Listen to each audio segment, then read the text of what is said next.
Beleza. Visualizar. Modo de tela cheia. Beleza, todo mundo vendo a minha tela aqui? Estamos vendo. Perfeito.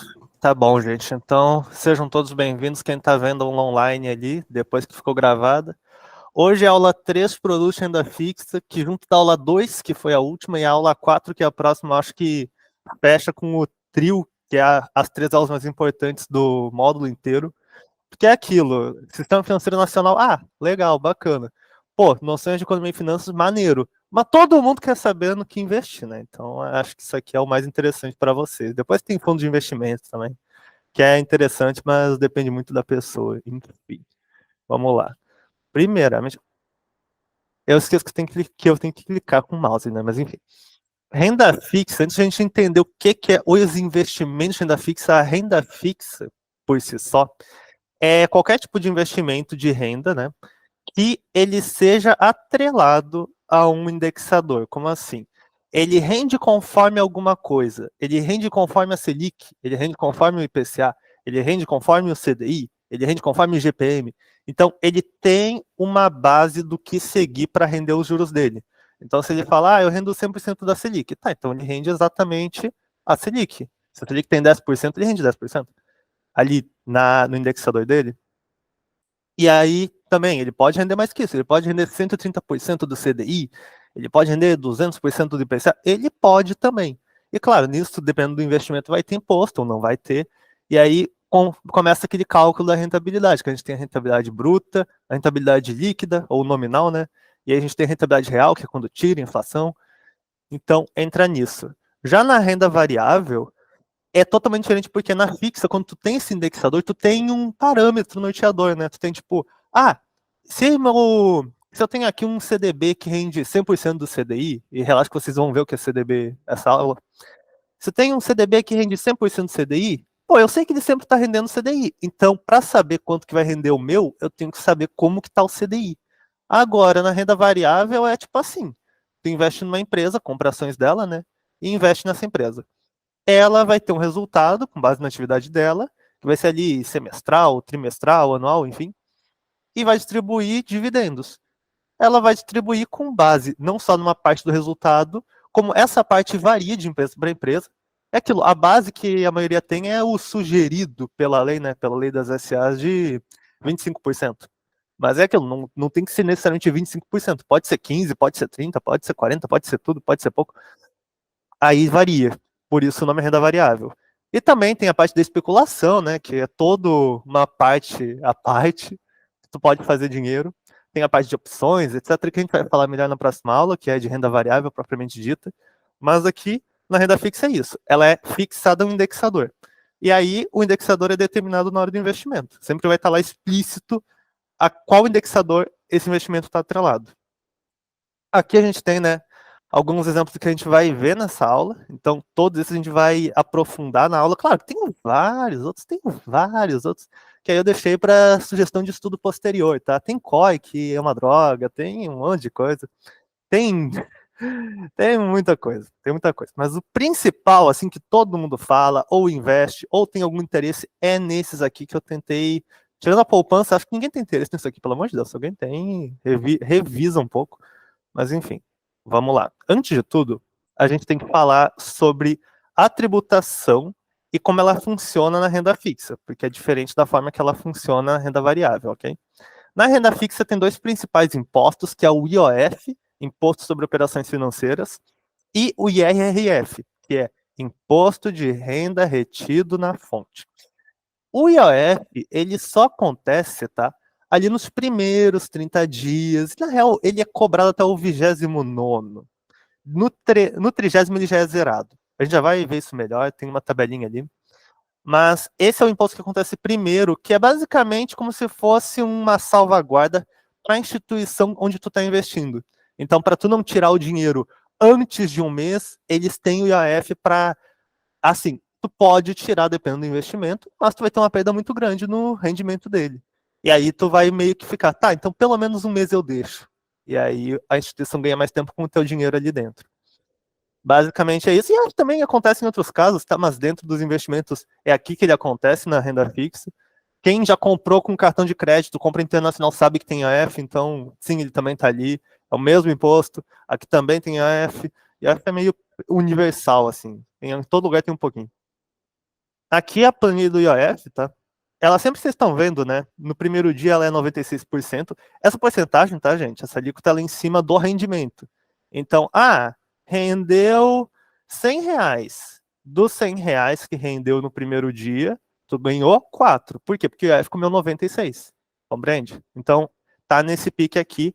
E ela vai diminuindo, ó, de 3 a 4. Então, vai sempre 96, 93, 90, até aí vocês estão vendo que vai de 3 em 3, mas quando chega do 90 para o 86 é 4. Então é sempre esse esquema, é sempre 3, 3, 3, 4, 3, 3, 3, 3, 3, 4. Sempre assim, até chegar no 29º, onde é 3%, que é a última vez que ele vai efetivamente existir. No 30º ele ainda existe, mas é 0%. E no 31º o IOF já não existe. A partir do 31º, o que acontece não é o IOF, é o imposto de renda retido na fonte. O imposto de renda retido na fonte, ele começa a ser por dias aqui. Vocês estão vendo que eu botei, né, no prazo, ó, 180 dias, coloquei 6 meses. Entre 181 e 360 dias, 1 ano e meio. Mas sempre que pedirem, tá? Isso tanto na SEA quanto na vida prática de vocês, eu sugiro fazerem por dias. Na SEA é óbvio que vão cobrar por dias, mas na vida prática eu sugiro que seja por dia. Porque tem uma melhor métrica, nem sempre vai ser, tipo, certinho aqui os 360, entende? Então, é melhor fazer por dia. E aí vai ter aquilo. Ele nunca zera, ele não é como o IF que zera e acaba. O pior caso dele é tu deixar por 2 anos para frente, onde ele chega em 15%, tá? Retirar em 6 meses é pesado, porque é 22,50% do rendimento. Mas em 2 anos fica 15%, o que já dá uma boa aliviada, tá? Então, o IRRF e o IRF não. O IRRF, perdão, ele não acontece nos investimentos isentos, tem vários investimentos isentos de IRRF, principalmente tá, os relacionados ao mercado imobiliário e ao agronegócio, porque são setores privilegiados da economia, são setores que movem muito da nossa economia, né? Por exemplo, a construção de um prédio comercial, de um Espírito Santo que teve aqui em Santa Maria, gera emprego na parte ali tanto da construção civil, né, dos pedreiros construindo, do engenheiro civil, etc., da empresa por trás da construtora. Além disso, também gera emprego ali, é um prédio comercial, tem gente que trabalha ali, tem dentista, tem o cartório ali, é o cartório que tem ali. Tem outras empresas, prestadores de serviço, então tudo funciona ali. E o agronegócio também, né, pelo amor de Deus. Boa parte das nossas comidas vem de lá. Boa parte do alimento que a gente tem no Brasil vem de lá. Além disso, as commodities também, que são comercializadas. Então, são 2 setores privilegiados e, por isso, investimentos com lastro. Investimento com o lastro que eu digo aqui é a destinação, tá? Tal investimento é lastreado em títulos públicos federais.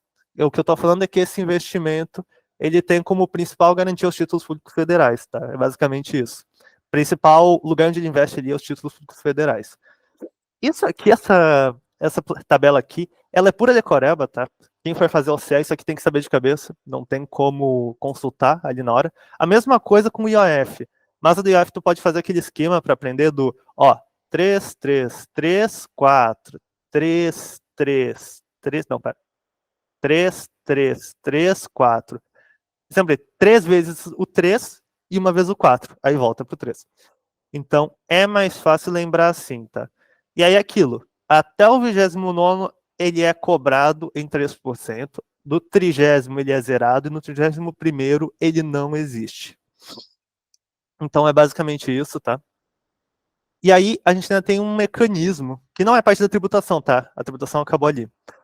Que é uma garantia que alguns investimentos de renda fixa têm no Brasil, não são todos, que é o Fundo Garantidor de Crédito, o FGC, eu acho que vocês já ouviram falar nisso. Tem um vídeo meu na Liga, no Insta da Liga falando disso.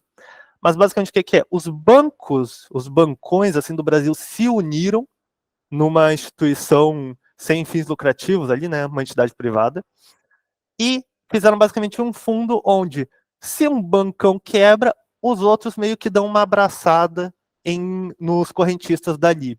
Então, o que acontece? Conta corrente, investimentos ali, um CDB, uma LCI, uma LCA, tudo isso é coberto pela FGC, tá? Então, por exemplo, Lucas, eu tinha conta no Itaú e o Itaú quebrou. Pô, o que acontece com o meu dinheiro? O que acontece com o dinheiro é o seguinte, você vai falar com o FGC, vai entrar em contato com eles para reaver o teu dinheiro. Porém, tem regras. Primeira regra, só pode receber por instituição financeira e por CPF, tá? Então, cada CPF é um CPF, cada pessoa é uma pessoa e cada instituição é uma instituição. Então, se tu tem conta em 2 bancos, por exemplo, tem Itaú e Santander, e os 2 quebram ao mesmo tempo, tu tem que escolher um para tirar o dinheiro. Não tem como tirar dos 2. Ou tu perdeu tudo do Santander e abraçou tudo do Itaú, ou abraça tudo do Santander e perde tudo do Itaú. É obrigado a escolher. E outra coisa que é um grande problema, né, gente? Pelo amor de Deus, a gente infelizmente tem que ficar com esse limite baixíssimo de só ter até 250 mil reais. Infelizmente, né, um limite muito baixo, como vocês sabem. Eu estou sendo irônico, pelo amor de Deus. Mas é só até 250 mil reais. E por CPF e por instituição financeira. Então sempre lembrem disso. E vocês vão ter que escolher, claro, se tiver 2 instituições que quebrem ao mesmo tempo e tenham a garantia da FGC, que é necessário escolher qual você vai querer receber o dinheiro até esse limite. Lucas, e se eu tenho 280 mil reais? Se tu tem 280 mil reais, tu vai receber desses 280, vamos supor que, sei lá, tu tem 280 mil no Itaú, e Itaú quebrou, na tua conta corrente, né? Ou num CDB, enfim. E aí, tu vai receber 250 mil, mas 30 mil reais vão ser perdidos. Ou seja, tu tinha 280, perdeu 30, por quê? Porque esses 30 mil passaram do limite de 250. Mas até os 250 mil tu ganha de volta sim, sem problema nenhum. Agora tem uma coisa que é aí que tá. Isso sempre, para bancão, é regra, tá? Isso sempre vai acontecer. Para um Itaú, Santander, Bradesco, sempre. Banco do Brasil, tudo. Agora, algumas fintechs também têm proteção da FGC. Por exemplo, a Nubank tem, sim, se tu for ver lá nos RDBs, e sim, eu já vou explicar o que é RDB lá no final da aula. Eles têm garantia ali do FGC, a parte da conta corrente. Sabe quando tu deixa na conta corrente do Nubank, e aí e fica 2 meses parado o dinheiro, e ele começa a render? Aquele dinheiro na conta corrente e aquele rendimento que tu ganhou estão garantidos pela FGC. Se tu for procurar ali, tem uma padinha que diz garantido pela FGC, bem na boa. Mas não é toda fintech que é garantida, não. Aí é aquilo, tem que... Se a fintech não deixa... Porque a Nubank não é banco, né? A Nubank é uma fintech. Tem que ir atrás do canal de atendimento e perguntar se não está explícito no aplicativo. Tem que ir lá e falar com o saque deles, entendeu? Ou então mandar mensagem para o bot e depois falar com algum atendente, enfim. Aí tem que ter certeza. Mas bancão, a regra é essa, tá? Itaú, Santander, Banco do Brasil, Banrisul, tudo FGC tá garantido. E ele cobre também, tipo, Lucas, eu tenho conta corrente, CDB, LCI e LCA. Eu tenho que escolher algum desses para receber de volta? Não. Se tudo tá dentro do limite dos 250 mil no teu CPF e na mesma instituição, tu recebe. Não tem que se preocupar quanto a isso. O prazo para recebimento, só para avisar, tá? Tipo, vamos supor que chegou nesse nível. Eu tenho que chegar lá e falar, pô, FGC, quero meu dinheiro de volta? O prazo tende a variar, tá? Depende muito da proporção do que aconteceu. Porque, tipo, uma coisa é um banco que só existe em São Paulo quebrar, outra coisa é o Banco do Brasil quebrar. Agora, eu acho que a mais demorada que eu já ouvi falar foi 6 meses, 6 ou 4 meses. A mais demorada, assim. Mas já vi, tipo, caso também de, em 1 mês já voltou. Então varia bastante do caso. Aqui eu deixei um exemplo bem claro com os 280 mil, né? Para quem for ver o slide depois ou ver a aula gravada. E agora a gente vai começar a falar daquelas modalidades aqui, ó, que eu tava falando, ó. Vamos começar, se não me engano, tá nessa ordem certinho. Não, o CRI e CRA tá antes. Aqui não tá na ordem que eu falo. Mas esses todos aqui estão na aula, sim, sem problema nenhum. Vamos voltar aqui. CDB. Vocês lembram a aula passada quando eu comentei que o banco não pode fechar o dia no negativo, então os bancos fazem operações entre eles para poderem fazer as coisas? Então, muitos deles usam CDBs para fazer isso. E como é que funciona um CDB? Em bom português, um CDB, ele é um empréstimo para o banco. É como se tu emprestasse teu dinheiro para o banco. Lucas, mas tem aquilo de que o banco, por lei, é permitido que dinheiro parado em conta corrente, ele pode usar até 80% e deixar só 20% ali realmente na tua conta. Os outros 80% ele pode usar como quiser. Sim, só que aí tem uma coisa, tu não é remunerado por isso, né? Ele tá usando teu dinheiro e tu não tá fazendo nada. Ele tá parado na conta e o banco tá usando 80% dele, até 80%, como tu quiser. Quando tu investe num CDB, ele tá fazendo a mesma coisa, mas te devolvendo os juros. Lembram aquela história da primeira aula, da aula do Sistema Financeiro Nacional, onde eu disse, tem o agente superavitário, o agente deficitário, tem o... Eu não vou lembrar os nomes que eu disse, porque faz muito tempo. Mas, sei lá, vou retomar isso aqui porque é a base do CDB. Tem o seu Antônio, que vai lá e tá com 100 mil para investir. Ele quer botar em qualquer coisa que dê dinheiro. Ele chega lá no gerente dele do banco e fala, ó, seu gerente, estou precisando de um investimento bolado, entendeu? Um investimento brabo, que me renda aí maneiro.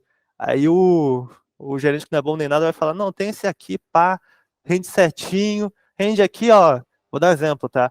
1% ao mês. Pô, 1% maneiro. Não, então pode botar, pode botar. Aí seu Antônio vai lá, bota 100 mil reais e tá rendendo 1% ao mês. Maravilhoso, né? Na outra ponta, a gente tem a Dona Maria. Dona Maria foi fazer um empréstimo, porque ela quer comprar uma bolsa nova da Louis Vuitton. Dona Maria chega lá e fala, preciso de um empréstimo. O gerente, que não é bom nem nada, vai chegar e falar, pô, a gente tem esse aqui, funciona assim, assim, assado, e o juro do empréstimo é de 4% ao mês. Pô, maneiro. O que ela aceita, e aí o que acontece? No ponto de vista do banco, Dona Maria tá me pagando 4%. Seu Antônio, eu tô devendo 1. 4 menos 1 é 3. Ou seja, se desses 4%, 1% eu pago para o seu Antônio, me sobrou 3%, que é só meu, eu faço o que eu bem entender. E esse é o chamado spread bancário. Então, quando tu investe no CDB, tu está dando recurso para o banco. Quando o seu Antônio, melhor dizendo, vamos continuar no exemplo. Quando o seu Antônio dá 100 mil reais para o banco, investindo num CDB que renda 1% ao mês, este banco pega o dinheiro, esse 100 mil que ele investiu no CDB, empresta para a Dona Maria a 4% e volta para o seu Antônio 1% desse valor. Ou seja, o banco está ganhando 4, mas esse 4 ele deve 1 para o seu Antônio. Pagou 1%, agora ele ganha 3, líquido para ele. Então é para isso que funciona o CDB. O CDB é um método para tu financiar o banco. É um investimento, uma aplicação, um produto de investimento, para tu financiar o banco. E o banco vai fazer o que quiser com esse dinheiro e vai te pagar a tua parte. E a diferença entre a parte que ele está pegando de ti e emprestando para os outros é o spread bancário que ele está ganhando. Lucas, tem como eu saber o que é que o banco faz com o dinheiro que eu dei para ele quando eu investi no meu CDB? Não, não tem.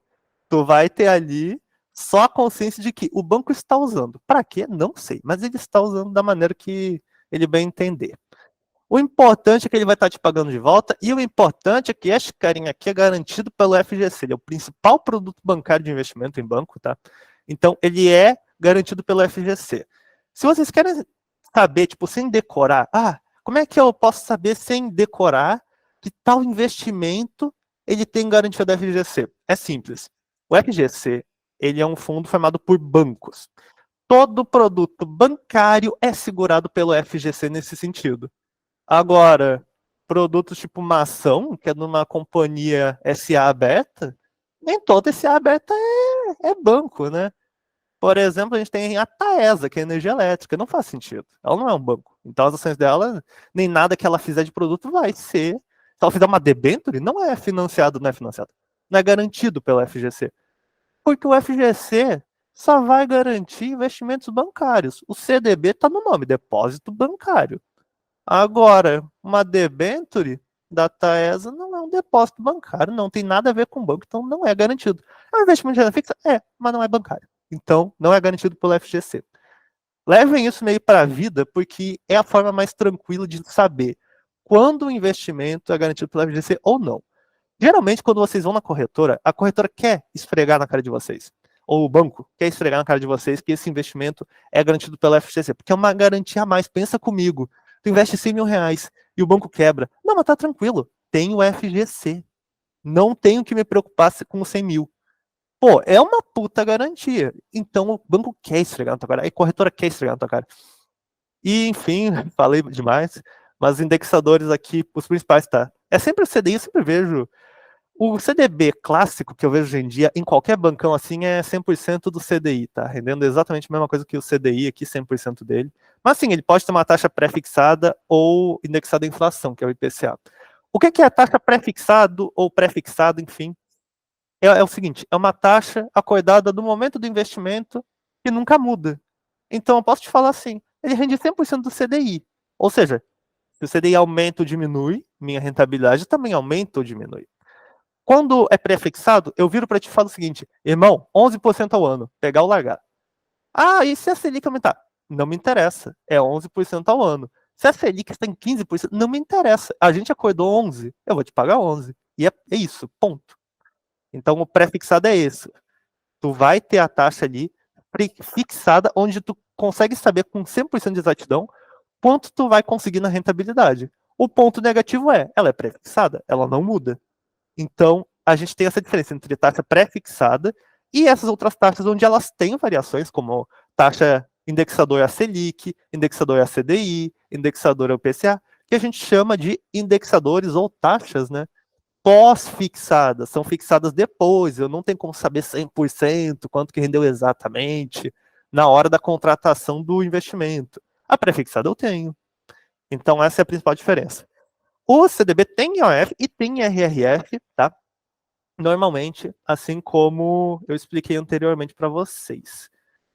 A LCI e posteriormente a LCA são basicamente, em 90% dos casos, tá? A mesma coisa. O que diferencia delas é o lastro, é para onde esse dinheiro vai ser investido. Mas vamos lá, primeiro, o que é uma letra de crédito? Né? Porque uma é letra de crédito imobiliária e a outra é a letra de crédito do agronegócio. A LCI, ou letra de crédito imobiliária, ela é uma letra de crédito que tu vai lá no banco, investe nela e ela vai usar esse dinheiro para financiar construções de imóveis, para financiar hipotecas, para financiar coisas, atividades relacionadas ao mercado imobiliário, que aquele banco pode fazer negociações. Tudo relacionado ao mercado imobiliário vai para a LCI. Não pode ter outra destinação, outro lastro para uma LCI que não seja o mercado imobiliário. Tem que ser o mercado imobiliário. Então, basicamente, sim, investindo na LCI está indiretamente investindo no mercado imobiliário quando adquirir uma dessas, tá? Aqui você está vendo que a carga tributária ela é isenta porque ela faz parte dos dois setores privilegiados que eu falei anteriormente: mercado imobiliário e agronegócio. Ah, Lucas, qual a diferença da LCI e da LCA, que é a letra de crédito do agronegócio? É a mesma coisa. As duas são letras de crédito que investem com isenção nos seus respectivos lastros. O que muda é o lastro, o que muda é para onde o dinheiro vai. Numa vai para o ramo imobiliário, na outra vai para o ramo do agronegócio, e no fim do dia todo mundo fica feliz. Aqui os indexadores sempre eu vejo sendo CDI e PCA para elas, tá? Prefixado também, mas esse é mais difícil de achar, geralmente é CDI ou IPCA mesmo. Como eu disse, ela é isenta, não tem IRRF, tá? Por causa disso, é bem natural que a gente veja, por exemplo, uma LCI que rende 90% do CDI, ou 95% do CDI. Aí tu pensa, putz, eu tenho aqui uma LCI que rende 95% do CDI, e do outro lado eu tenho um CDB que rende, por exemplo, 115% do CDI. Nossa, o CDB é muito melhor. Tá, mas pera lá. O CDB tem IRRF e IOF. O IOF até quase nunca o IOF é muito relevante porque é difícil tu querer tirar em menos de um mês, mas a gente conta mais IRRF.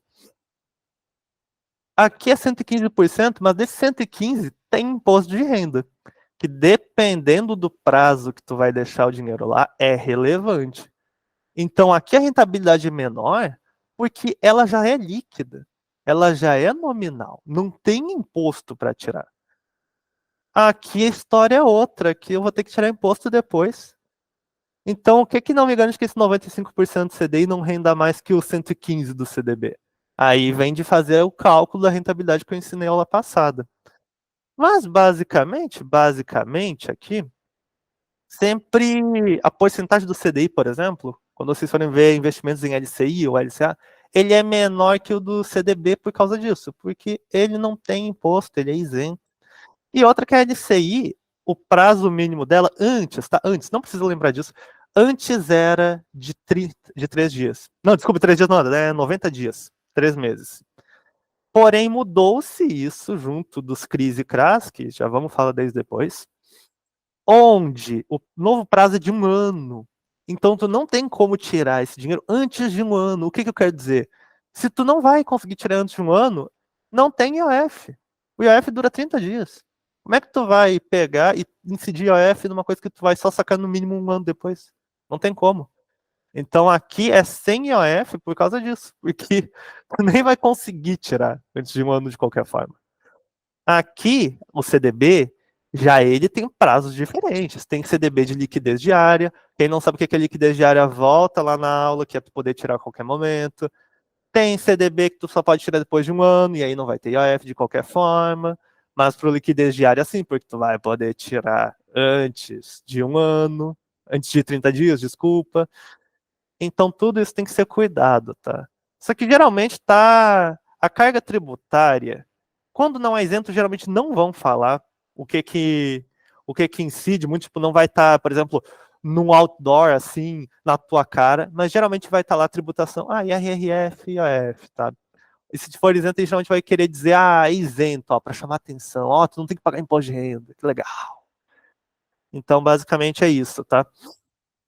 Sempre cuidem essa parte da rentabilidade. Por isso que eu digo, o cálculo da rentabilidade que eu ensinei na aula passada é muito importante. Aqui a LCA é a mesma coisa, tá? E igual, ó, aqui, ó, indexadores, carga tributária e garantia. Igual, não muda nada. O certificado de recebível imobiliário e o certificado de recebível do agronegócio, ambos também seguem a lógica da LCI e LCA. Ambos são praticamente iguais, mudando apenas o que? Para onde vai ser investido o dinheiro. O CRI, obviamente, vai para o ramo imobiliário e o CRA para o agronegócio. Então, quando eu explico um, eu já explico os dois. Só vou tomar uma aguinha. Ok. Então, vamos lá. O CRI nada mais é do que um certificado de recebível imobiliário. Esse certificado ele não é feito por banco, tá? Ele é feito por um tipo de empresa chamado securitizadora. Vamos lá, eu vou pegar um exemplo prático de como é que é feito um CRI e vocês vão entender melhor do que eu falando a teoria. Vamos supor que eu tenho uma construtora e eu quero fazer 4 prédios comerciais, assim. 4 prédios, pô, bonito, sabe? Padrão Faria Lima. Quero construir, mas eu não tenho dinheiro. Pô, não consigo bancar isso. Aí eu vou captar recurso. Posso pegar empréstimo no banco, financiamento? Posso, mas eu não quero. Eu quero a uma taxa de juros mais legal para mim, entende? Uma taxa de juros menor para mim. O que eu vou fazer? Eu vou emitir uma dívida falando, ó, eu preciso de, vou dar um exemplo aqui, tá? R$ 1 milhão. Eu sei que não é R$ 1 milhão, eu só estou pegando, por exemplo. Preciso de R$ 1 milhão para construir 4 prédios comerciais aqui.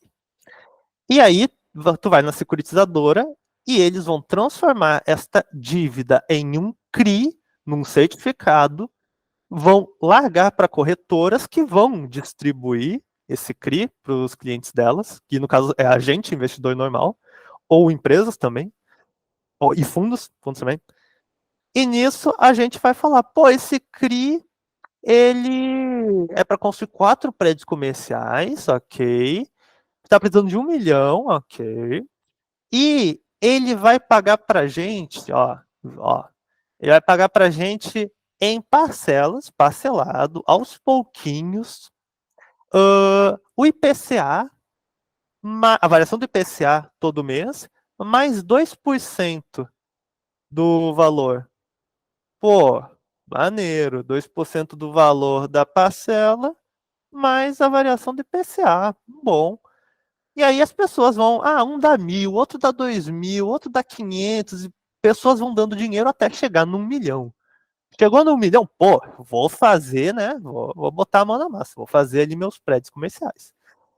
Pô, tô fazendo ali, enquanto estou fazendo, estou pagando este pessoal estou pagando ali as parcelas, né, bem aos pouquinhos, e eventualmente eu vou ter pagado tudo e esse CRI vai se extinguir. Ele não vai mais existir. Por quê? Porque não vai ter mais dívida. Eu vou ter pago toda a minha dívida.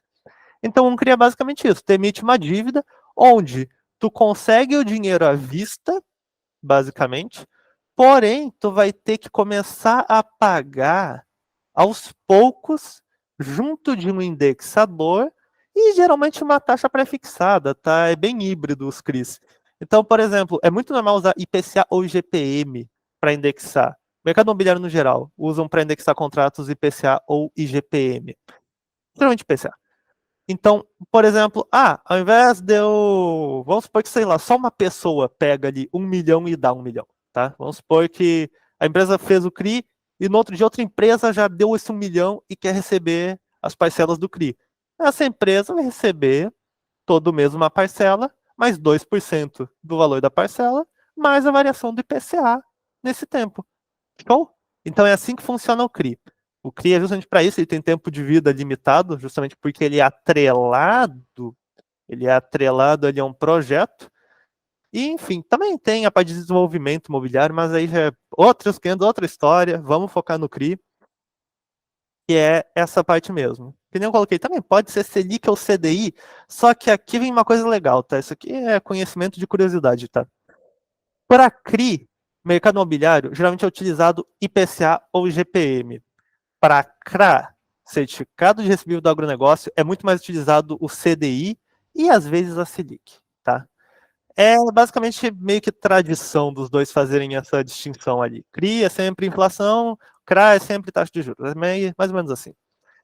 Essa carga tributária é isenta, por quê? Porque estamos falando do mercado imobiliário e mercado do agronegócio, ambos setores privilegiados da nossa economia brasileira.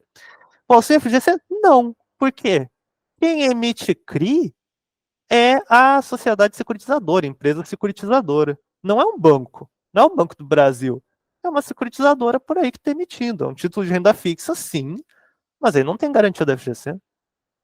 Né? Não tem nenhuma. Então, sim, é possível perder todo o dinheiro, é possível dar calote, mas uma coisa é, quando se forma um CRI, geralmente a empresa que faz o CRI, ela tá dando garantias junto, sabe? É difícil a empresa só falar, não, me dá o dinheiro aí, não precisa de garantia, a garantia sou eu. É difícil acontecer isso. Geralmente botam alienação fiduciária, que é basicamente tu ganhar participação em terras ali, em algum apartamento que eles estão construindo. Geralmente tem também garantias reais, então é tipo, ó, empresa securitizadora, eu quero fazer esses 4 prédios comerciais, mas eu já tenho outros 12. Desses 12, eu vou deixar um contigo, e se eu não pagar, tu pega ele pra ti. Se eu dar uma de caloteiro, tu toma um prédio meu. Então, para eu mostrar que tô falando sério, tá aqui. Tem também loan to value, que é normal, por exemplo, a sociedade, a empresa, né, que está fazendo o CRI para captar dinheiro, é normal ela fazer de, por exemplo, dar um valor em dinheiro maior que a dívida ali, para dar uma garantia. É um valor que não está exatamente em dinheiro, ele pode estar em títulos, ele pode estar em investimentos, enfim, mas em formatos mais líquidos. Tipo, pode estar num CDB de liquidez diária, por exemplo. E aí tem uma coisa que a gente chama de Loan to Value, ou LTV, que é mais ou menos o quanto por cento daquilo está sendo garantido para a gente. Vou dar um exemplo, tá? Eu sei que é confuso, é bem chatinho entender LTV. Mas vamos supor que eu faço um CRI no valor de 100 mil reais. E como garantia, eu dou 200 mil em título público federal. Ou dou 200 mil à vista, assim, 200 mil em dinheiro. Ok. Se eu tenho ali os 100 mil do CRI e dei 200 mil, eu tenho ali um LTV 2 vezes maior do que o que eu estou pedindo. Então eu tenho compromisso, eu tenho a capacidade de honrar ali com 2 vezes o valor que eu acabei de pedir para vocês. Basicamente é isso. Ele geralmente é expresso em porcentagem, tá? Então, por exemplo, eu estou pedindo 50 mil reais no meu CRI.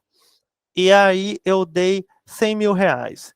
Pô, eu estou dando os 50 mil de volta, estou dando 50 mil de garantia aqui de volta, mais 50 mil. Ou seja, eu tenho um LTV de 50%. Porque eu não só retornei inteiramente o valor do CRI, como eu estou dando mais metade do valor dele. Entenderam? É meio complicadinho, mas enfim. O CRI é basicamente isso. Ele é uma modalidade bem interessante, tá? Fundos imobiliários de papel, vocês vão ver melhor do que isso na próxima aula. Fundos imobiliários de papel funcionam à base disso aqui, CRI, e os fundos do agronegócio, que são uma modalidade nova que surgiu aí em 2021 ou 2022? 2021. Que surgiram também, eles operam a grande maioria com base em CRAs, eles basicamente compram CRAs. Para quem não sabe o que é o fundo do agronegócio que eu estou falando, é basicamente o seguinte, é um fundo de investimento que ele compra vários CRAs e aí a gente compra cotas desse fundo. Esse fundo distribui o valor que ganha todo mês desses CRAs para os cotistas em forma de rendimento. E os fundos imobiliários de papel fazem a mesma coisa, só que com CRI. Então o fundo compra vários CRIs, esses CRIs pagam para ele todo mês uma parte, junto do IPCA, junto de uma pré-fixada, e ele retorna esse valor aos cotistas do fundo. São modalidades bem interessantes, tá? Tem também, assim, CRIs são tão acessíveis quanto inacessíveis na nossa vida real aqui. Tem CRIs que a gente pode participar, nós, meros mortais, podemos participar muito de boa. Tem CRIs que é impossível para a gente participar, CRA é a mesma coisa. Então, mesmo que a gente não consiga participar diretamente, a gente pode participar indiretamente por meio desses fundos, tá? Que eu acabei de falar, fundos imobiliários de papel e fundos do agronegócio, que são os famosos FIAGRO, tá? Agora vamos para a parte interessante. Títulos públicos federais. Eu acho que desde 2014, eu acho. 2014, 2013, por aí. Alguém já viu alguém falando de Tesouro Direto? Alguém já viu uma propaganda na TV? Alguém já viu alguém falando disso na internet em um podcast? Alguém já viu isso aqui?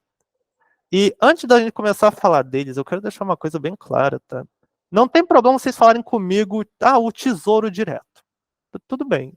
Só que tem uma coisa, o nome certo é Título Público Federal. Eu não estou sendo uma pessoa chata pelo seguinte fato, não é tipo, não é que eu estou falando que, Tesouro Direto é uma forma informal de falar título público federal. Não, não é isso. O que eu estou falando é que é o seguinte, o Tesouro Direto não é o título público federal. O Tesouro Direto é a plataforma onde ele fica. Então, basicamente, quando vocês compram ou vendem um título público federal, ele é negociado no Tesouro Direto. Entenderam? Então, o Tesouro Selic, por exemplo, ele é um título público federal. Ele não é um tesouro direto. É como eu disser, por exemplo, nossa, hoje eu vou ir para minha aula de UFSM. Pô, mas a tua aula não é de, sei lá, contabilidade? É, mas é lá na UFSM. É a mesma coisa aqui. Nossa, vou comprar um tesouro direto. Não, tu está comprando um título público federal. O lugar onde tu vai comprar é no tesouro direto, mas tu está comprando um título público federal. Ou então é como se tu dissesse, não, vou fazer um investimento da corretora. Qual assim na corretora? Não, aqui eu vou investir num LCI. Não, tu vai investir num LCI. A plataforma pela qual tu vai fazer isso é a corretora. Mas tu não vai investir na corretora, tu vai investir na LCI. Então, é isso que muda, tá? E outra coisa importante também de ser dita é o seguinte, o Tesouro Direto, ele é para nós meros mortais, ele é para CPF. É a plataforma para negociações de títulos públicos federais para o CPF. Já para as pessoas jurídicas ou CNPJ, é usado o Selic, o Sistema Especial de Liquidação e Custódia. Lembram que eu falei que tinha um terceiro Selic que carrega o nome e não é uma taxa? Então, é esse sistema onde é negociado ali os títulos públicos federais entre os CNPJs, ou seja, empresas, instituições, enfim. As famosas letras do Tesouro Nacional, elas têm basicamente a principal função ali, tá? De financiar a dívida pública. Então, basicamente, enquanto na CDB, no CDB, a gente está financiando o banco, aqui a gente está financiando o Estado brasileiro. Em bom português, estamos dando dinheiro para o governo, além do imposto. E o que acontece aqui é o seguinte, não tem garantia da FGC, porque não é banco, tá? O que tem aqui é a garantia do Tesouro Nacional. A lógica aqui é mais ou menos a seguinte, o Tesouro Direto, os títulos públicos federais, eles têm o risco de que eles só quebram se o Brasil quebra. Então, é basicamente, o único jeito do Tesouro Nacional não ter dinheiro para te pagar é se o Tesouro Nacional quebra. E se o Tesouro Nacional quebra, o Brasil quebrou. E se o Brasil quebrou, eu acho que a tua menor preocupação vai ser os títulos públicos federais. Mas enfim, opiniões. Enfim, tem o risco, temos o risco também, meio que de calote por causa do seguinte, ó. No Brasil nunca teve calote, tá, de título público federal, mas o nosso irmão do lado, a Argentina, por exemplo, tem, e bastante, e muito, na verdade. Então, o risco de calote aqui existe, tá? A gente tem, né, o risco de liquidez, que é o risco de, sei lá, tu compra o imóvel e não consegue vender. A gente tem aqui risco também de calote, tem risco diversificável, tem diversos riscos. Não necessariamente no Tesouro Nacional, tá? Tô falando que aqui existe sim risco de calote. Mas em todo investimento de renda fixa tem. Sabe por quê? Eu sei que eu tô destoando um pouco do Tesouro Direto, mas é porque eu quero abordar um aspecto importante da renda fixa aqui para vocês terem em mente, tá? Até agora a gente falou de 5 tipos de investimentos na renda fixa: CDB, LCI, LCA, CRI e CRA. Todos eles têm uma coisa em comum: todos eles são dívida. Todos eles tu deu dinheiro para alguém financiar alguma coisa e fazer alguma coisa. O que acontece? Se a outra ponta não paga, tu não tem dinheiro para receber. No CDB, LCI, LCA tem a garantia da FGC. No CRI e CRA tem as garantias que a outra ponta está te dando. Então, aqui, a garantia é a mesma coisa. A gente pode, sim, sofrer um calote. Nunca aconteceu? Nunca aconteceu. Mas o risco existe, entende? Então, é bem importante deixar isso em mente. Vide o exemplo que eu acabei de dar da Argentina, que é muito comum o governo não pagar os títulos públicos federais dele. Inclusive, título público federal, né, ou como vocês deveriam conhecer antes, o Tesouro Direto, ele não é meio que exclusividade nossa, não. Ele tem em todos os países, até a gente vai comentar no final da aula sobre o Treasury americano, que é o título público federal dos Estados Unidos. Mas basicamente, vamos lá. Os títulos, eles têm... Antes existiam os 3 principais, que é o Tesouro Selic, o Tesouro IPCA e o Tesouro Prefixado, mas surgiram outros 2 nos últimos anos aí, que é o Tesouro Renda Mais e o Tesouro Educa Mais, e a gente já vai falar sobre eles. Aqui a tributação, antes, contudo, tem um negócio que é importante de eu mencionar.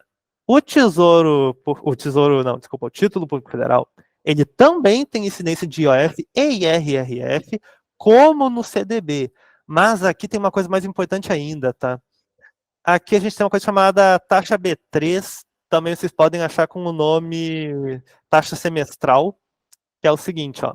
A cada 6 meses, vai sair da tua conta da corretora ou do banco onde tu investiu, no Tesouro, no Título Público Federal, um valor que é de 0,20% ao ano, ou se tu quiser facilitar, 0,10% ao semestre, e é usado para quê? Esse valor, essa taxa, é usado para manter este título na B3, que é onde ele está.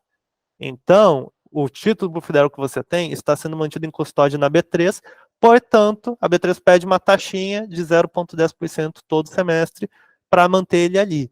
Lucas, esse valor sai do meu valor investido nesse título? Se eu investir R$1.000, ele sai desses 1.000? Não.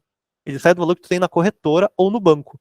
Então, se tu investiu, tipo, tu tem uma conta no Banco do Brasil e investiu por ali, esse dinheiro não vai sair do teu investimento. Ele vai sair da tua conta corrente, como uma tarifa. Então, como se fosse a tarifa do banco, sabe? Então, tem que ficar atento quanto a isso, porque tem que ter o dinheiro ali para ele poder ser tirado, e ele é tirado em débito automático, tá? Você não tem que fazer nada, é só deixar o dinheiro parado ali, ele vai ser pego depois pela taxa. Mas basicamente é isso. E uma coisa importante dizer, tá? Na data de gravação desse vídeo, o Tesouro Selic, caso você tenha ali até R$10.000 nele, não tem essa taxa de custódia. Em todo o restante tem. Mas no Tesouro Selic em específico, do qual já vamos falar, até R$10.000 não se tem. E eu digo 10 mil aos R$10.000, que é o valor investido mais rendimento, tá? Ah, Lucas, vou investir só 999 para não pegar. Não adianta, porque na hora que tu ganhar R$1 de rendimento, ele vira 10 mil. E virou 10 mil, já vai começar a incidir. Então, cuidado. Ah, Lucas, e como é que eu sei quanto eu vou ter que pagar? Eu vou ter que fazer esse cálculo para deixar o dinheiro lá? Eles avisam. eles avisam por e-mail, tu pode também checar na plataforma do Tesouro Direto, se tu tem título público federal, tu pode checar por ali, que vai estar sempre para consulta, e aí basicamente vai estar lá no e-mail ou na consulta que tu vai fazer na plataforma do Tesouro, você deve de taxa semestral X reais. É só deixar esses X reais. E pronto. O banco ou corretora vai pegar e pagar a taxa sem problema nenhum. Eu sei que é chato e realmente é chato, tá? Não vou mentir. É chatinho tu ter que deixar o dinheiro ali parado para poder. Porque na minha cabeça é muito mais simples, só pega logo do meu rendimento, eu não tenho problema nenhuma. Pô, se é para fazer de forma automática, eu já faz isso. Também é chato, mas acontece. E por fim, antes da gente começar a ir direto para os títulos, a liquidez dele é diária em D mais 1. O que que isso significa? Sempre que vocês verem aqui, ó, D mais alguma coisa, é dias que ele vai cair. Ou seja, D mais 1 significa depois de um dia. Um dia. Então vamos supor, numa semana que não tem feriado, não tem nada, tá? Na quarta-feira eu solicitei o resgate do título. Beleza. Quarta-feira. Na quinta-feira, esse valor vai cair na minha conta. Ele não vai cair na quarta. Se aqui não for. Porque aqui, ó. D mais 1. O dia que eu solicitei, mais 1. Ou seja, meu Deus. Eu solicitei na quarta. Mais um dia é quinta. Então na quinta vai cair. Lucas, e se aqui fosse D mais 0? Então cairia na quarta. Porque na hora que eu tirei, é no dia que eu solicitei resgate mais 0. Quarta mais 0 é quarta. Então caiu na quarta. E se aqui fosse mais 2? O dia que eu solicitei, mais 2. Então, solicitei na quarta, quinta, sexta. Opa, sexta. Na sexta, esse dinheiro cai na minha conta. Por quê? Porque o governo tem a recompra garantida ali. O governo não, desculpa, o Tesouro Nacional tem a recompra do título garantida. Então, tu basicamente vai botar para vender teu título e se ninguém comprar, o governo vai lá e compra para ti antes de fechar o dia. Entendeu? Então, é basicamente isso que quer dizer. E só para quem quiser saber, a plataforma do Tesouro Direto ela não segue o horário da Bolsa. A Bolsa ali fecha 5 ou 6, né? O Tesouro Direto não segue essa lógica. Ele fecha, se não me engano, às 3 ou 4 da tarde e ele abre 10 ou 10 e meia da manhã. Então, isso tudo está no site do Tesouro Direto. Então eu recomendo altamente quem se interessa ver lá, porque lá não só tem todas as informações que eu estou falando, como ele tem simulador e ele tem também muito, e quando digo muito, é muito artigo ensinando como é que funciona o Tesouro Direto, cupom semestral e tal. Ele é maravilhoso, assim, é muito educativo. Se alguém quer aprender a investir na renda fixa, eu recomendo sempre dar uma boa lida nisso do Tesouro Direto, porque ensina bastante e é uma fonte confiável. Gente, na própria plataforma, tá? Do Tesouro Direto. Então não tem nem o que questionar, vocês estão puxando direto da fonte de informação. Mas vamos lá. Primeiramente, primeiro título que a gente tem aqui, que é o clássico, né? O Tesouro Selic ou LFT. Vocês vão ver que todo o título tá, tem aqui LFT, NTNB, LTN, e sempre vai ter alguma coisinha aqui. O que é isso? É o código desse título. Porque lá antigamente, tá, antes de modernizar isso e a gente ter, tipo, esses nomes, Tesouro Selic, Tesouro IPCA, Tesouro Prefixado, o que a gente tinha? A gente tinha o código. Então, antes tu não ia comprar Tesouro Selic, tu ia comprar, eu quero uma LFT 2025. E a outra ponta tinha que saber o que era uma LFT. Hoje em dia não, hoje em dia a gente tem aí Tesouro Selic, um nome bem mais bonitinho. Mas, enfim, o Tesouro Selic ele é basicamente vinculado à Selic. É um título que rende a Selic mais uma taxinha pré-fixada, mas assim, é uma taxinha bem pequenininha, bem assim, é tipo 0,001%, 0,001%, por aí. Não é grandes coisas. A regra dessa taxa é que quanto menor a Selic está, maior essa taxa está, mas não esperem grandes coisas, tá? Geralmente o que conta mais é como a Selic está.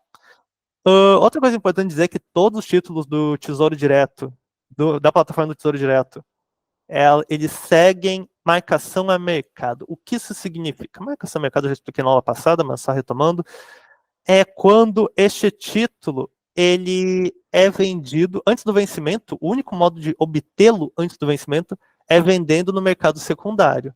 Como eu disse, o Tesouro Nacional garante a recompra, tá? Mas outras pessoas podem comprar também. E, com isso, o que eu quero dizer? Os títulos, obviamente, se tu não leva até o vencimento, tu não vai ter a rentabilidade que foi contratada lá quando tu investiu. Porque se tu vender antes, tu tá basicamente jogando no mercado e o que o mercado quiser pagar por esse título, ele vai pagar. Entendem?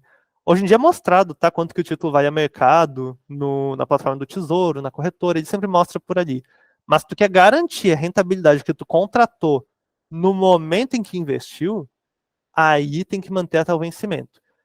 E por que eu estou falando isso? Porque o Tesouro Selic, a variação de marcação no mercado dele é quase nula. É tipo, existe, e é extremamente baixa. O que faz dele uma excelente opção para muita gente que procura reserva de emergência, porque ele é basicamente o único título confiável dos títulos fluxos federais, onde tu pode resgatar ele antes do vencimento sem maiores problemas. Tu pode basicamente pegar o que tu conseguiu ali de volta, sem nenhuma perda significativa, sabe? E é claro, vocês têm que lembrar, gente, o prazo para todos os títulos é D+1 na hora que vende antecipado. Se vender antes do vencimento, é D+1. Ou seja, recebe um dia útil depois. Um dia útil, não esqueçam. Recebe um dia útil depois que fez a solicitação do resgate.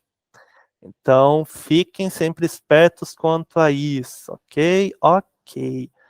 Então, como eu estava dizendo, esse título ele é bem cotado para reserva de emergência, ele é uma opção bem interessante para se estudar também, porque basicamente está ali com o Tesouro Nacional, não tem que se preocupar muito, né? E não tem que também ficar acompanhando mil e uma coisas, só saber como é que está a Selic e tá tranquilo. Como eu disse, a gente tem aqui a F, IRRF e a taxa semestral, né, da B3 ali, que vai pegar 0,10 ao semestre, porém, caso seja nesse título até R$ 10.000, não pega. Não tem garantia da RGC, porque, como eu disse, garantia do Tesouro Nacional, aqui não tem nada bancário. O próximo é o Tesouro Prefixado, ou o LTN, que LTN tanto é Tesouro Prefixado quanto sigla para Letra do Tesouro Nacional, que é um nome bonitinho para título público federal. E esse aqui, ele é um título que rende uma taxa prefixada. É sério, não tem muito que eu possa dizer. É isso. Ele rende uma taxa prefixada. Então, se tá ali, tu quer pegar esse título que rende 11% ao ano? Escolha a tua. Pega ou não, vê o que tu acha que vai acontecer, e é isso. Basicamente, ele é bem tradicional nessa parte, né? Porque ele é um prefixado. Então, quando tu pega ele, tu já sabe quanto vai ganhar lá na frente na hora do vencimento, quando esse valor cair na tua conta. E ele, só para avisar, ele tem modalidade de juros semestrais. O que é isso? Ao invés de eu pegar e fazer um tesouro prefixado normal, onde, vamos supor o seguinte, tesouro prefixado 2026, a 10% ao ano. Ao invés de eu fazer esse título, onde eu só vou receber em 2026 todo o valor que eu investi mais os juros, eu posso fazer um tesouro prefixado com juros semestrais, onde a cada 6 meses eu recebo uma coisa chamada cupom semestral, que é uma parte desse valor já descontado do imposto de renda, do IOF e tudo mais. Então, eu estou recebendo a cada 6 meses um valor do meu título, o rendimento. E lá na frente, no último cupom, eu recebo tudo que faltou receber. Lucas, como é que eu faço esse cálculo? No simulador do Tesouro Nacional tem bem certinho como é que é feito. Cada título é um título, também tem o Tesouro IPCA com juros semestral, que vocês já vão aprender na sequência, que ele também é complicadinho. O cálculo do cupom é sempre complicado, tá? Principalmente nos pós-fixados. No pré-fixado, tu ainda consegue uma previsibilidade, mas nos pós-fixados, tipo o IPCA, é mais complicado, porque a inflação não tem como, né, fazer aquela previsão mês a mês exata. A gente tem que esperar para ver o que acontece. Mas, enfim, ele e o Tesouro IPC eles sofrem bastante marcação a mercado, tá? Então, se tu vender antes do vencimento, que vencimento só para, né, caso alguém não saiba, é quando o título acaba, é quando ele vence, é quando ele some e tu ganha todo o dinheiro do título naquele momento na tua conta. Ele sofre marcação a mercado bastante. Então, se tu vender antes, tu pode sim perder dinheiro, tá? O nome é renda fixa por causa do indexador, mas o pessoal vende muito a ideia de renda fixa não se perde dinheiro. Se perde sim, se perde muito. Então, basicamente, cuidem bastante disso. Se vocês venderem com marcação ao mercado, tem como ganhar menos do que com a rentabilidade, assim como o contrário é válido, tem como ganhar mais também. Mas aí depende do mercado, depende de toda uma questão ali que vai de estudos mais avançados. Tesouro e PCA, deixa eu só ver uma coisa. Não, tá certo. Tesouro IPCA+, eu só chamo de Tesouro IPCA porque é mais fácil, mas enfim. Tesouro IPCA+, ou NTNB principal, né? É basicamente um título público federal que rende conforme o quê? Rende conforme o IPCA, a inflação oficial do Brasil. Mas o diferencial do amigão aqui é o seguinte, o nosso guerreirinho aqui, ele rende o IPCA mais uma taxa pré-fixada. Lembra que eu disse antes que a Selic, a taxa era 0,1, 0,01? Esse guerreiro aqui, atualmente, na data de gravação dessa aula, tá na casa do... A taxa pré-fixada, não tô nem falando da inflação, tá na casa dos 6% ao ano. 5 ponto alguma coisa por cento, no pior dos casos agora. Então, é uma taxa bem relevante. Muita gente fica de olho nesse camarada aqui por causa disso. E é aquilo, quanto maior a incerteza, maior essa taxa pré-fixada. Porque a lógica é contrária, assim como no Selic. Ou seja, quanto mais controlada a inflação está e quanto mais previsível ela se torna, menor essa taxa pré-fixada. Desculpa, maior a taxa pré-fixada quando a situação está controlada.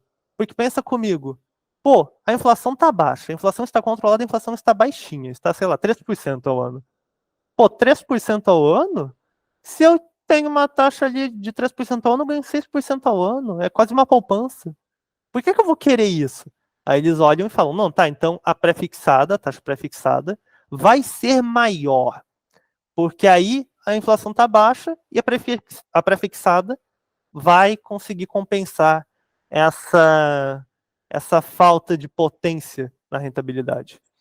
Aí é aquilo. Lucas, então quer dizer que eu posso comprar o Tesouro IPCA numa época de inflação baixa, com uma taxa prefixada a 6,5% ao ano, e depois a inflação estoura e fica em 8%, e eu continuo com essa prefixada? Sim.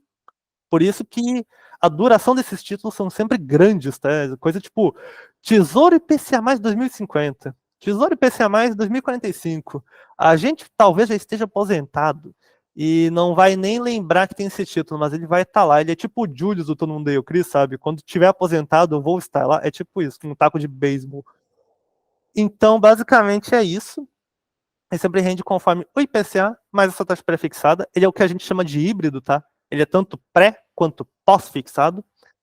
E, além disso, ele também tem a modalidade de juros semestral, que aí ele não se chama NTNB principal, ele se chama apenas NTNB, ok? Então, o que eu tinha para falar sobre esse título é isso, o resto aqui é sempre igual, a carga tributária e garantia da FGC, é que não, ele não tem garantia e a carga tributária é a mesma para todos os títulos públicos federais, tá?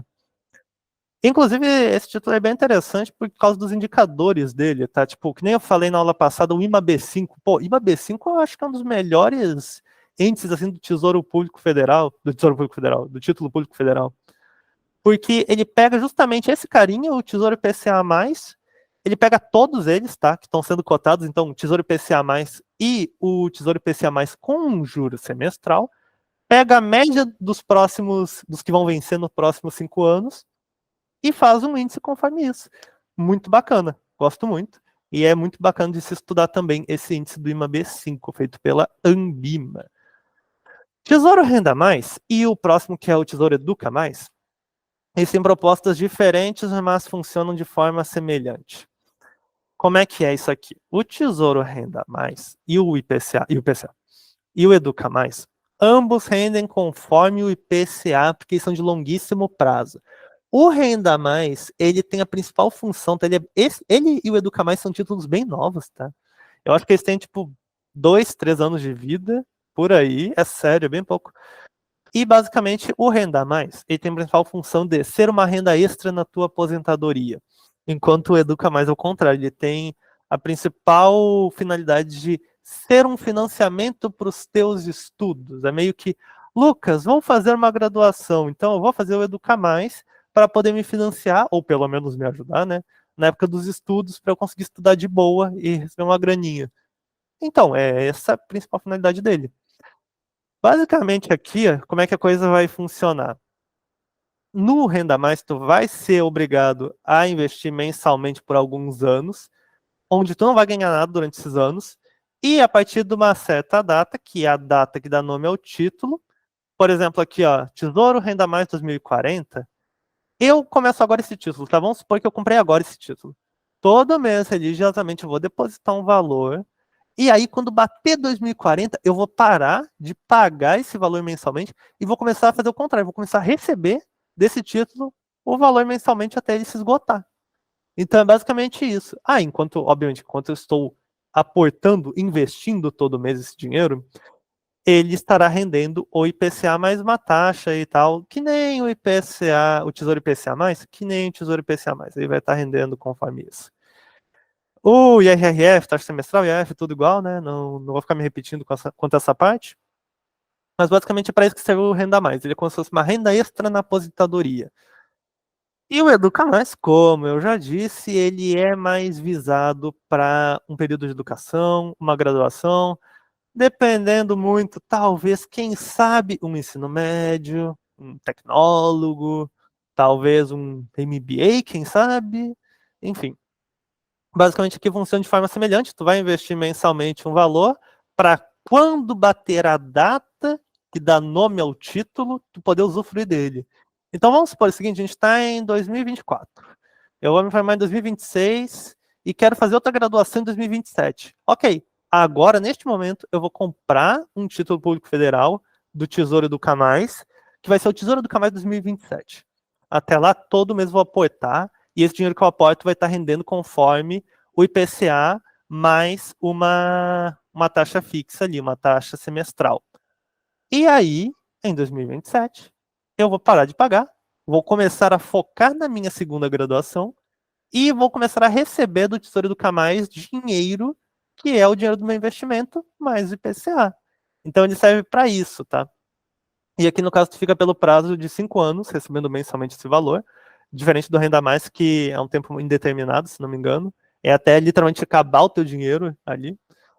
Mas, basicamente, aqui é até 5 anos, porque esse título ele foi feito para graduação em específico, então o pessoal foi com aquela mentalidade de uma graduação é 4 anos, ok, vamos supor que a pessoa rolou uma cadeira, sei lá, então teve que ficar mais tempo, mais 2 semestres, ok, até 5 anos, perfeito.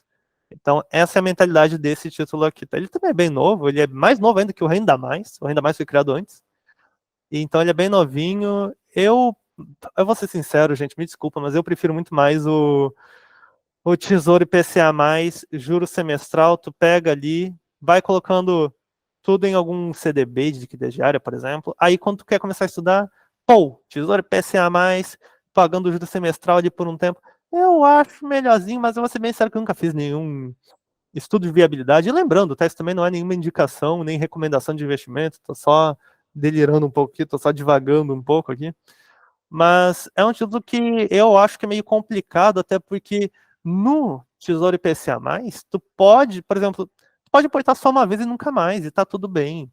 Agora, aqui tu tem a obrigação de aportar todo mês. E se tem um mês que tu não consegue, como é que fica a história? Entende? Então, eu acho que esse aqui acaba sendo mais acessível por causa disso, por causa dessa obrigação de investir todo mês. Mas, sendo bem sincero, é um título muito novo, a gente tem que ver como é que ele vai, não digo como ele vai performar, mas como ele vai, como os investidores vão utilizá-lo, entende? Então, é tudo questão de adaptação, de observar o que vai acontecer. Caderneta de poupança, que não é bem investimento, né? Com essa rentabilidade já não dá para chamar assim. Mas basicamente, caderneta de poupança, gente, ela é um fund. O que é um fund? É um método de fund. Método de fund é método de captação. Método de captar recursos, vulgo dinheiro, vulgo money, vulgo faz-me rir, vulgo bufunfa, para alguma área. Aqui, no caso, é o mercado imobiliário, tá? E é o investimento mais conhecido pelos brasileiros, né? Minha avó sabe que é poupança, mas minha avó não sabe que é um CDB, por exemplo. E aqui o que acontece? A poupança, ela funciona de um jeito diferente dos outros que a gente viu até agora. Por exemplo, um CDB, ele tem rentabilidade diária, todo dia ele está rendendo. E se ele tem liquidez diária, tu pode tirar ele a qualquer momento, em qualquer dia ali, útil, tu pode tirar ele. Ok? Ok. E tu pode tirar ele com os teus rendimentos, com o que rendeu.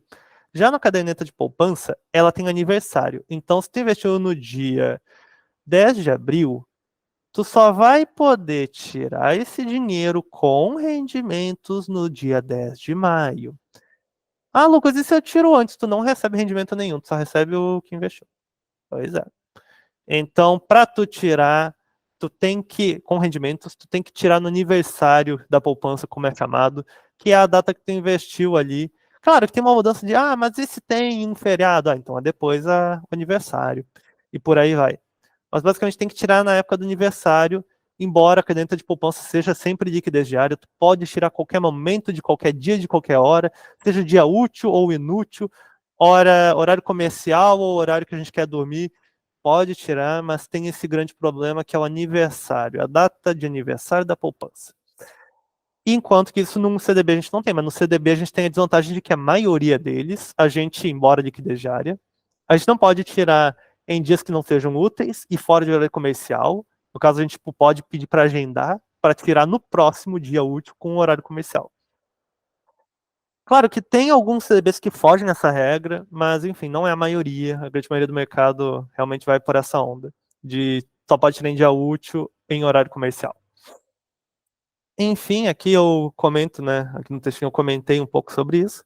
A carga tributária é isenta, tá? Porque, de novo, ele financia o mercado imobiliário. Então, carga tributária isenta porque investe em setor privilegiado da economia brasileira.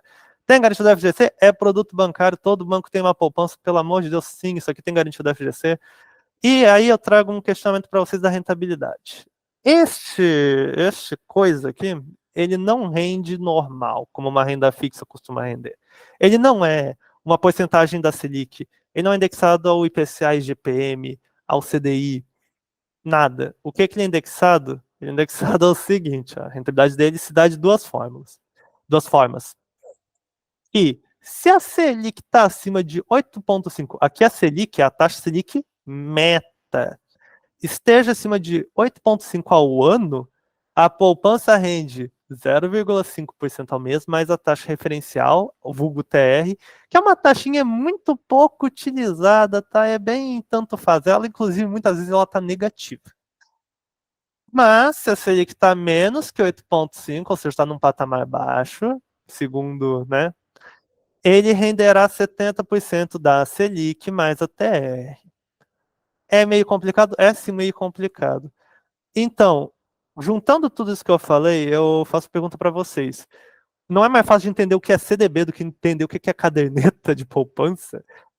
Basicamente, essa carinha aqui não ganha na parte de ser fácil de investir. Ela ganha na parte de dá para tirar a qualquer momento. É por isso que o povo ama ela com todas as forças. Porque se tu pega alguém que não sabe o que é uma caderneta de poupança e tenta explicar para ela o que é um CDB e o que é uma caderneta de poupança, ela consegue entender o CDB e eu acho que dificilmente ela vai lembrar tudo do que faz a caderneta de poupança.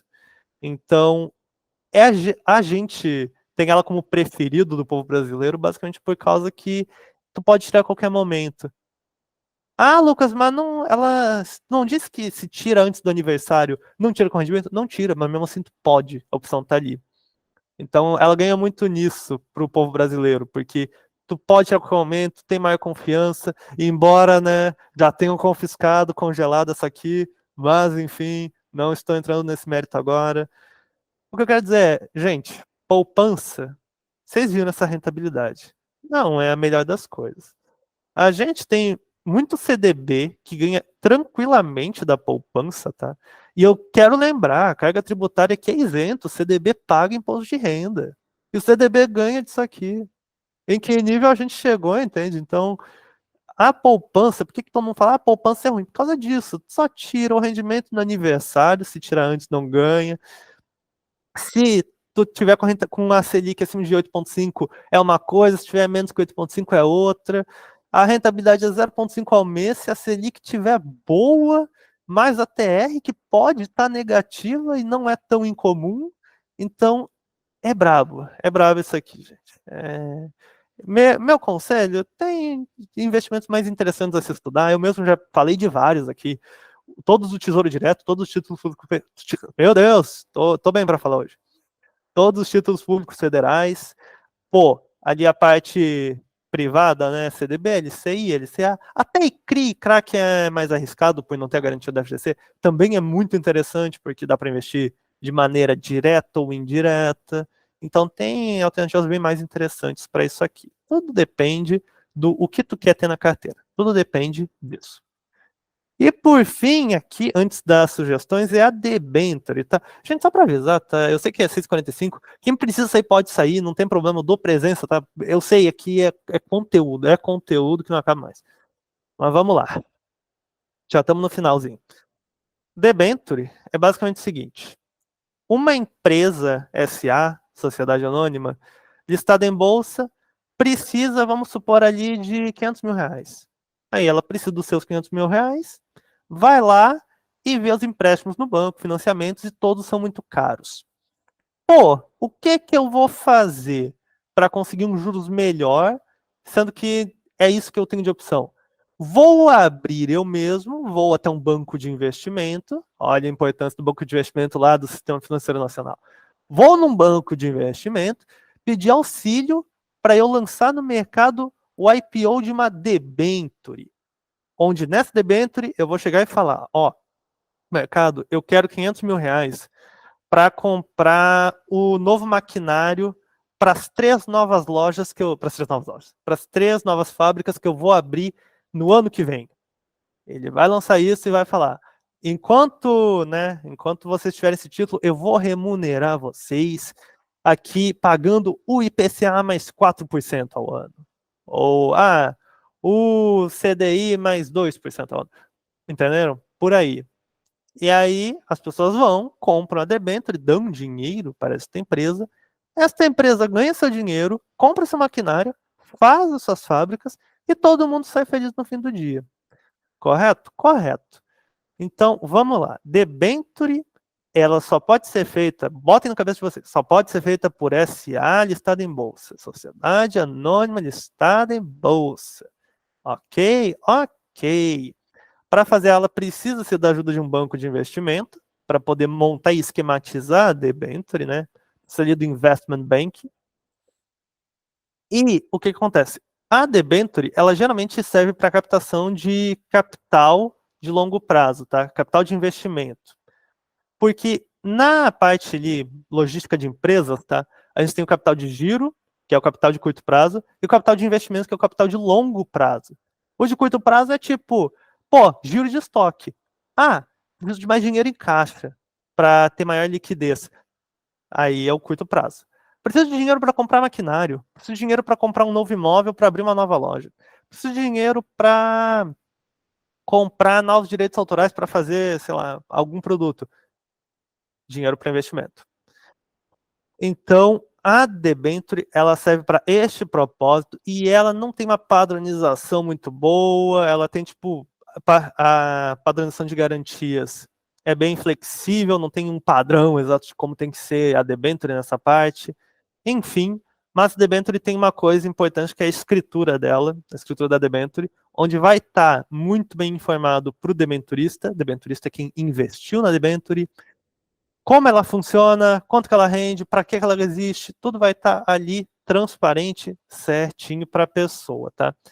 E além disso, né, a empresa, quando vai fazer debênture, obviamente tem que dar alguma garantia em troca, que nem o CRI, o CRA, ela tem que dar alguma coisa para se garantir, para virar para o mercado e falar, gente, em caso de calote, ó, eu tô aqui pagando, tá? Eu vou pagar, não se preocupem, tá? Ela tem que ter algo para ser. Voltando aqui, para quem está vendo a gravação, provavelmente eu já cortei essa parte, basicamente deu problema aqui com a internet, eu tive que fazer um cortezinho para a gente poder voltar, mas enfim.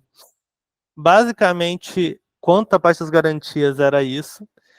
E, além disso, uma última coisa importante de falar é que o debenturista, ele tem uma coisa chamada o agente fiduciário. O agente fiduciário é basicamente um terceiro, tá? Que não é nem da empresa e nem dos debenturistas. Ele é uma empresa nula, ele é um CPF ou CNPJ nulo ali, que basicamente vai servir como se fosse o advogado do debenturista, tá? Qualquer treta que dê entre os investidores da debenture e a empresa que emitiu, vai ser ele que vai resolver essa treta aí para todo mundo.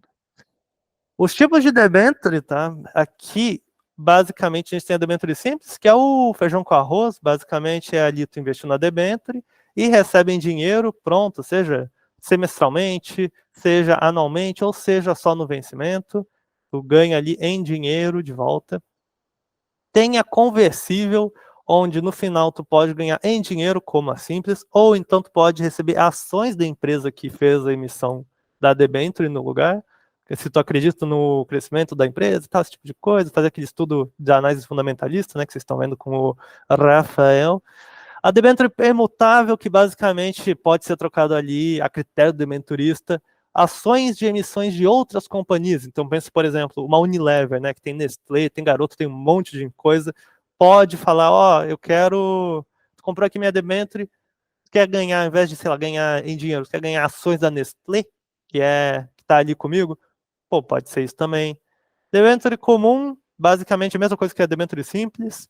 E a debênture incentivada, que essa é mais interessante, porque ela investe na infraestrutura do país, então por isso ela é privilegiada, assim como o agronegócio e o mercado imobiliário na renda fixa. Então, por exemplo, as debêntures incentivadas, elas não têm imposto nenhum, elas são totalmente isentas. Existem FIINFRAs, que são fundos de investimento em infraestrutura, ou seja, esses fundos eles compram debêntures incentivadas e basicamente esses fundos aí ganham das debêntures, né, o dinheiro. E além disso, eles também, a negociação desses fundos são isentas de imposto de renda em cima do ganho de capital. Então, se tu ganhar o teu capital, ele é totalmente teu, tu não tem que pagar nada para isso em DARF, nem nada do tipo. E por fim, vamos falar da letra de câmbio, pelo amor de Deus, estamos acabando. Diferente do que parece, letra de câmbio não tem nada a ver com a parte cambial do país, moeda, PAC, não sei o quê. Não tem nada a ver com isso. Basicamente, ele ali serve para uma captação com a sociedade de crédito, né? Que a gente tem muito aquela imagem da financeira, mas tem outros tipos de sociedade de crédito. E basicamente, quando o tomador do crédito ele pega o dinheiro emprestado da financeira, ele é revendido para os investidores. É como se fosse um CDB até certo ponto, mas aqui o emissor é o próprio devedor. Então é basicamente como se tu comprasse a dívida de alguém. É como se a financeira tivesse ali uma dívida com alguém, tu paga essa dívida e aí depois recebe um pouquinho a um certo indexador, tá?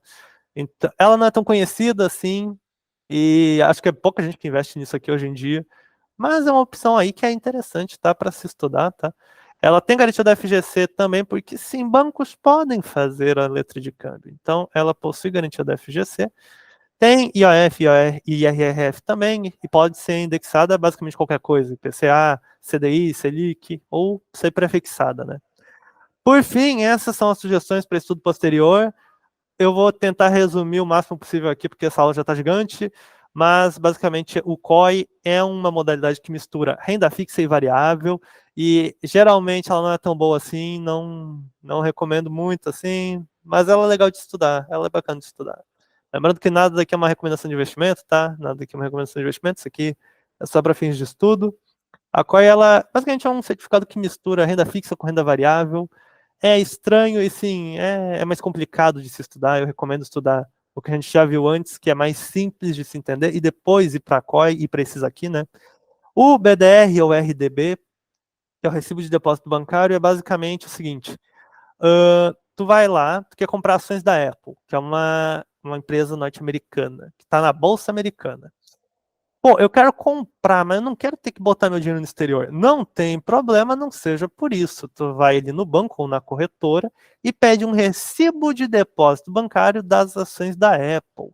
Então tu vai estar investindo em ações da Apple aqui no Brasil por meio de uma instituição financeira que vai comprar essas mesmas ações para ela e tu vai estar recebendo em cima disso. O Tesouro Americano, como eu falei antes, o Treasury americano, né? Ele tem 4 principais modalidades, que é o T-Bill, o T-Note e o T-Bound. Tem o TIPS também, que basicamente o TIPS é como se fosse, vou tentar fazer uma analogia, é como se fosse nosso Tesouro IPCA+, tá? Esse é o TIPS, que é tipo gorjetinha, assim. O T-Bill são títulos de curto prazo. T-Note é médio e longo prazo e T-Bond é longuíssimo prazo. O exemplo que todo mundo dá para lembrar disso aqui é T-Bill no sentido de bala. É tipo uma bala. Tu atira, a bala vai rápido. Ou a duração desse título também é rápida. Se não me engano, é menos de 1 ano, tá? Se eu não estou enganado. O T-Bond, a analogia que o pessoal faz com James Bond, é um cara velho que está aí há muito tempo, assim como esse título, que é velho e vai ficar aí por muito tempo. A gente tem os Global Bonds e os Euro Bonds. O euro aqui, embora o nome é euro, não faça analogia com a Europa. O nome Eurobond é do seguinte, tá? São títulos que investem, é meio complicado, mas são títulos que eles investem em outra moeda. Então, é como se eu investisse num título. Como é que eu vou explicar isso? É como se eu investisse num título brasileiro que paga em euro. É mais ou menos essa lógica. É complicado de explicar, eu juro. E também, eu já estou me alongando aqui, eu estou tentando resumir o máximo possível, eu estou falando muito rápido. Global Bonds, por fim, que a Liga não vai dar tempo de explicar. Global Bonds é o seguinte: basicamente, ele é quando tu investe em outro lugar do país, investindo no seu país. É mais ou menos como se fosse uma BDR. Um Global Bond é como se tivesse. Eu sei que o exemplo é tosco, mas é como se fosse um título americano no Brasil, ou um título europeu nos Estados Unidos. É por aí, é mais complicado. Esses dois são bem avançados, tá? Não vou mentir, são avançadíssimos para se estudar. Eu recomendo esses dois aqui, depois de ter estudado tudo no restante dos slides, que vai ser mais fácil de entender e de assimilar o conteúdo. E o Tesouro Americano ainda também é complicadinho, mas ele pelo menos a gente consegue associar com o Tesouro Nacional, com os títulos públicos federais, né? E esses aqui, esses dois já são bem mais complicados de se explicar. Eu mesmo me embolei agora para explicar, peço até perdão por isso. E a League não vai dar tempo, me desculpa, mas é muita coisa, muito conteúdo. Então é isso, gente. Eu vejo vocês na semana que vem para quem está vendo a aula gravada.